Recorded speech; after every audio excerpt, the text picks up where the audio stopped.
आइए राम लक्ष्मण परशुराम संवाद पाठ की 5वीं चौपाई और उसके बाद दोहा देखते हैं, उनका अर्थ समझते हैं।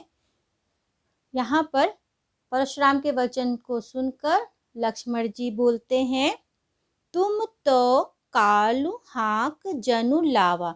तुम तो यानी परशुराम जी को संबोधित करते हुए कह रहे हैं कि तुम तो लगता है, क्या लगता है, कालू मतलब काल को, हाँक कर, जैसे गाय वालों को हाँका जाता है ना, उसी तरह काल को हाँक कर जनु लावा, जनाई पड़ता या जान पड़ता लेकर आ रहे हो। ऐसा लगता है कि आप काल को हाँक कर ला रहे हो। बार बार, बार बार मोही मतलब मेरे लागी, मेरे लिए, मोही लागी मेरे लिए बुलावा, और उसको हाँक कर मेरे लिए ही बुला रहे हो। यहाँ पर लक्ष्मण जी कहते हैं कि मुझे तो लगता है कि आप जो हैं काल यानी मृत्यु को हाँक कर बार बार मेरे लिए ही बुला रहे हैं। सुनत लखन के वचन कठोरा, परसु सुधारि धर्यो कर घोरा। लक्ष्मण के इस प्रकार के कठोर वचन को, सुनत लखन के वचन, वचन कठोर वचन को सुनत यानी सुनकर, लक्ष्मण जी के इस कठोर वचन को सुनकर, जैसे जब लक्ष्मण जी ने ये बोला तब उनके वचन को सुनकर परशुराम ने क्या किया, परसु सुधारी धर्यो कर घोरा। परसु मतलब अपने फरसे को, सुधार कर मतलब अच्छे से पकड़ लिया। कैसे, धर्यो कर घोरा, सुधार कर ठीक से ऐसे हाथ में लेते उसको ठीक से किया, और धर्यो कर घोरा, कर मतलब हाथ में अच्छे से, घोरा मतलब अच्छे ढंग से उसको पकड़ लिया, धर्यो मतलब धर लिया या धारण कर लिया। लक्ष्मण के कठोर वचन को सुनकर परशुराम ने अपने फरसे को सुधार कर अपने हाथ में अच्छे से धारण कर लिया। अब जनि दे दोष मोहि लोगु। अब जनि मतलब अब मत देना, क्या, दोष, अब मुझे दोष मत देना, मोहि मुझे, लोगु लोगों मतलब अब ये बात सुनकर, लक्ष्मण के कठोर वचन को सुनकर परशुराम जी क्या कह रहे हैं कि अब मत देना, क्या, दोष मत देना, किसे, मुझे, लोगों, सब लोग से कह रहे हैं कि आप लोग मुझे अब दोष मत दीजिएगा। क्यों नहीं दीजिएगा दोष, क्योंकि कटुबादी, कटु मतलब कड़वा, बादी मतलब बोलने वाला, कड़वा बोलने वाला बालक, ये जो बालक है, ये जो लड़का है, ये जो कड़वा बोलने वाला लड़का है, वो किस योग्य है, बध जोगु, बध के करने के योग्य है। यानी अब कह रहे हैं कि कोई भी मुझे अब दोष मत देना, क्योंकि ये जो कड़वा बोलने वाला लड़का है ये वध के ही योग्य है। आगे कह रहे हैं, बाल बिलो की बहुत मैं बाचा। बाल मतलब बच्चा, बिलो की मतलब देखकर, बच्चा देखकर या बच्चा समझकर, बहुत मैं बहुत ही उसको बाचा मतलब बचाया, मैं उसको बच्चा समझकर बहुत देर से उसको बचा रहा था कि जाने दो छोटा बच्चा है, इसीलिए अभी तक बचा हुआ था। लेकिन अब येहू मर निहार भा साचा। लेकिन क्या हो रहा है, अब यह जो बच्चा है मर निहार, मरने पर ही, भा साचा, सच में ये अब मरने पर ही उतारू हो गया है। अभी तक मैंने इसको बच्चा समझ के छोड़ दिया था, लेकिन लगता है कि अब यह मरने पर ही आ गया है। सच में, साचा तो सच में यह अब मरना ही चाहता है, इसीलिए वो इस तरह की बातें कर रहा है। परशुराम के इस तरह के कठोर वचनों को सुनते ही विश्वामित्र ने बीच में बोला, क्या बोला, कौशिक कहा। कौशिक यहाँ मतलब विश्वामित्र जी के लिए प्रयोग किया है। कौशिक यानी विश्वामित्र जी ने कहा, क्या कहा, क्षमा हूँ अपराधी। कौशिक यानी विश्वामित्र जी ने अपराध के लिए क्षमा मांगी, किससे, परशुराम जी से, कहा कि क्षमा ही अपराध, यानी इसके अपराध को क्षमा कीजिए, माफ कर दीजिए। क्यों माफ कर दीजिए, क्योंकि बाल दोष है ना, बाल मतलब बच्चा, दोष मतलब बच्चों के दोष यानी कमियां, हानियां, गुण यानी गुण, क्वालिटियां यानी बच्चों के गुण और हानियां जो होती है दोनों, गण ही न साधु, साधु यानी जो सज्जन पुरुष होते हैं क्या करते हैं, न गनहि नहीं गिनते हैं। ठीक है। विश्वामित्र ने परशुराम के क्रोध को देखते हुए बोला कि हे परशुराम जी, आप इसके अपराध को क्षमा कर दीजिए, माफ कर दीजिए, क्योंकि बच्चों के दोष और गुण को सज्जन व्यक्ति, साधु व्यक्ति नहीं गिनते हैं, क्योंकि बच्चा है। खर कुठार में अकरुण को ही, आगे अपराधी गुरुद्रोही।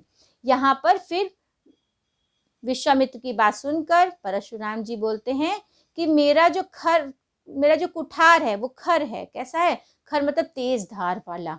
मेरा जो फरसा है कैसा है? तेज धार वाला है। खर कुठार, फरसा तेज धार वाला है। और मैं अकरुण क्रोध को ही, मैं अकरुण, मैं करुणा रहित हूँ। अकरुण मतलब करुणा से हीन, मतलब मेरे में दया नहीं है। और कोही भी हूँ यानी क्रोध करने वाला भी हूँ। मेरा खर जो है, सॉरी, मेरा कुठार जो है यानी फरसा बहुत तेज है, और मैं करुणा रहित हूँ और अत्यधिक क्रोधी भी हूँ। और मेरे आगे क्या है? आगे अपराधी गुरुद्रोही। और जो मेरे आगे अपराधी खड़ा है वो गुरुद्रोही है, यानी गुरु की द्रोह को करने वाला है। गुरुद्रोही होने के कारण मैं इसको अब नहीं छोड़ सकता। उत्तर देत, उत्तर मतलब उत्तर, उत्तर देने पर भी छोड़ो बिनु मारे, फिर भी मैं इसे बिना मारे छोड़ रहा हूँ। उत्तर देत छोड़ो बिनु मारे, उत्तर देने पर भी मैं इसे बिना मारे ही छोड़ रहा हूँ। क्यों छोड़ रहा हूँ? क्योंकि केवल कौशिक सील तुम्हारे, केवल विश्वामित्र जी, कौशिक यानी विश्वामित्र जी, मैं इसको उत्तर देने पर भी छोड़ रहा हूँ बिना मारे ही। मतलब मैं इसका वध नहीं कर रहा, इसको मार नहीं रहा हूँ। मैं इतना बोलने पर भी मैं अभी तक बर्दाश्त कर रहा हूँ। क्यों कर रहा हूँ? क्योंकि केवल कौशिक सील तुम्हारे, क्योंकि विश्वामित्र जी सिर्फ तुम्हारे सील को ध्यान में रखकर, तुम्हारे कारण ही मैं अभी तक इसको मार नहीं रहा हूँ, बिना मारे छोड़ रहा हूँ। अंतिम लाइन है चौपाई की, न त नहीं तो, न त मतलब नहीं तो, ये ही काट कुठार कठोरे, नहीं तो यहीं पर काट देता कुठार मतलब अपने फरसे से, इस कठोर फरसे से इसको यहीं पर काट देता है ना, मतलब उसका वध कर देता, इस बालक का मैं वध कर देता। केवल इसीलिए वध नहीं किया क्योंकि कौशिक आपके कारण, सिर्फ आपके कारण, नहीं तो यहीं पर इसको काट देता। किससे? अपने कठोर कुठार या फरसे से मैं इसको यहीं पर काट देता। और गुरहि उरिन होते श्रम थोरे, और गुरहि गुर के उरिन, ऋण मतलब कर्ज, और उरिन मतलब कर्ज मुक्त होना। मतलब कि कहना चाह रहे हैं कि मैं इसको यहीं पर मारकर गुरु के ऋण से उऋण हो जाता, यानी गुरु के कर्ज से मुक्त हो जाता। होते श्रम थोड़े, श्रम मतलब परिश्रम, थोड़े मतलब जरा से परिश्रम से ही मैं हो जाता क्या? गुरु के ऋण से उऋण हो जाता।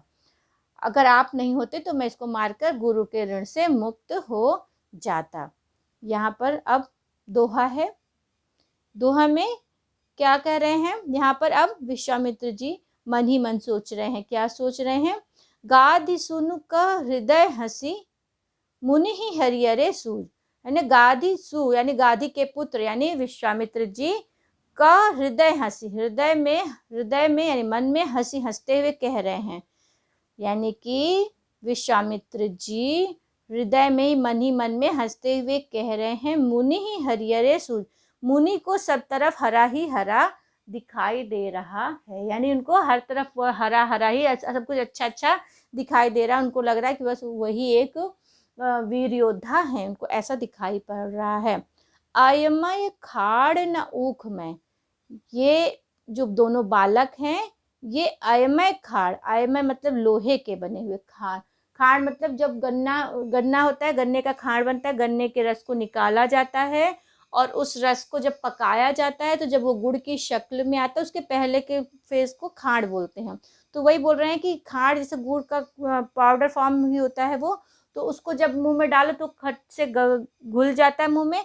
तो यही मुनि इनको अयमय खाड़ ना ऊख, ये इनको, ये दोनों गन्ने के खाड़ नहीं, ऊख मतलब गन्ना, गन्ने के बने हुए खांड नहीं है, किसके बने खांड है? लोहे के बने हुए खांड। यानी कि ये ऐसे बालक नहीं है कि मुंह में डाला और अंदर, इनको चबाने में दिक्कत होगी, यानी ये इनसे आसानी से इनको हरा नहीं सकते हैं। परशुराम ऐसा सोच रहे हैं। ये बहुत ही लौ इरादे के व्यक्ति हैं या बच्चे हैं। अजहू न बूझ अबूझ, अभी भी ये बात वो समझ नहीं रहे हैं। यहाँ पर विश्वामित्र जी मन ही मन हंसते हुए कह रहे हैं कि परशुराम जी को सब तरफ हरियाली हरियाली सूझ रही है, समझ नहीं आ रहा है।